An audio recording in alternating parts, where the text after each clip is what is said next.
Whoa. Hey. Hi. We got really bad at this. Ha what? I know it's not even a Thursday, but I have a day free and I was thinking about something movie related that I'll get to later and I thought, hi, I should tell Caitlin that. And I was like, oh my God, our videos, we suck. Hey, stranger, what's up? I miss you. I miss talking to you through this weird medium that we've chosen to continue our friendship. Um, I know you were like crazy busy with summer stock and then getting back into real life, and I went on vacation to New York, which was good slash unexpectedly emotional. There were a couple of embarrassing crying fits on the subway, but mostly it was a good trip. And then as soon as I got back, I started my new job at Anthro, which is really good. I love it. The people are really nice. The work is good. I love the shop. So chugging along happily. So I hope you're good. What's up with you? What are you doing? Um, I had thoughts about movies that I wanted to share with you. I have a running list. Okay, so basically, having lived in New York for 5 years, I have lost the ability to sleep in a completely quiet environment. And since I'm living in the suburbs, it's freaking silent here at night. And I can't sleep like that. So I put a movie on and I fall asleep watching a movie. And I have a select list of movies that I know well enough that I don't mind if I fall asleep halfway through it, but I also like enough that I'm interested to watch it while I'm still awake. It's a really delicate balance, and there are maybe a dozen movies on the list, and I've just watched them to death.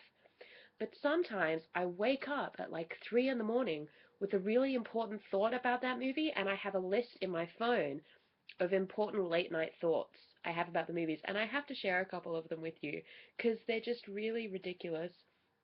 The first is about the Avengers, which I think I mentioned to you on Facebook the other day.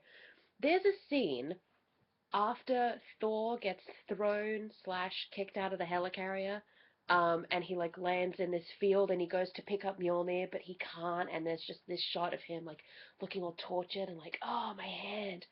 And then the scene cuts to the Hulk having crashed through the roof of that warehouse, and then it cuts to Hawkeye and Black Widow, like, Hawkeye, you're gonna be okay. Oh no, Loki took my brain. And then it cuts to Iron Man and Cap having a fight. We are not soldiers. And then Cap has an idea and he goes to Hawkeye's like, you got a suit, then suit up. And then they go to take a little jet, and then it finally goes back to Thor, who is picking up the hammer in the field. And I know that, movie magic, all of these scenes were probably happening at the same time, so it's not like a lot of time has actually passed. But I just couldn't help but think, was Thor just like standing in a field, like with his blonde hair blowing majestically in the wind, looking into the distance, thinking, oh, I can't pick up my hammer for like 15 minutes? I like to think that's what happened. He was just like, whoosh. That's what his hair does. Very Pippi Longstocking. So that was one of my thoughts about the Avengers that I had at 3 in the morning. The other one was, why does Fury think it's a good idea to shoot at a plane that he knows has like a nuclear missile on it? I feel like that's a terrible idea. I know he's trying to stop it from getting to New York and blowing up a giant city, but shooting at it with like a, I don't know what it is that he shot it with, but it exploded. Like, this is a terrible idea. Um, yeah, that's the thoughts I had about the Avengers. Another one that just freaks me out. I One of the movies I like to fall asleep watching is Hitchhiker's Guide to the Galaxy. I love Martin Freeman. I love Sam Rockwell. Why wouldn't I watch that movie all the time? And it opens with, a little description of the character Arthur Dent. In the book, Arthur Dent, like it just says, he's tall, dark hair, blah, blah, blah. But then they cast Martin Freeman, so they obviously weren't going to say that he's tall. Sorry, Martin. So they say, Arthur Dent is a 5'8" human from blah, blah, blah. And I swear to God, one morning I woke up and I'd written myself a note on the phone ranting about the fact that the scriptwriters lied because Martin Freeman is not 5'8", he's 5'6".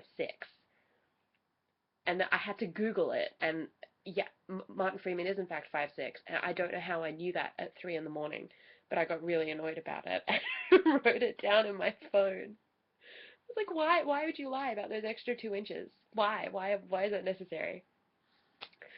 So that's the craziness that's been going on with me. Why do I know how tall Martin Freeman is at 3 in the morning? How does that information, like, I can't remember what I did last Tuesday, but I remember that Martin Freeman is 5'6". Okay, so I hope you're good because we haven't actually talked in a really long time. But fill me in on what's happening with you. I'm like I'm not sure this whole Thursday thing is going to happen, but I am going to endeavor to actually make a video for you every other week. It'll just depend on what day I have off. I work a lot of Thursdays now because I have a job. I actually have two. This is great. Alright, this is a long video, and there's no editing involved at all. I'll talk to you later. Bye.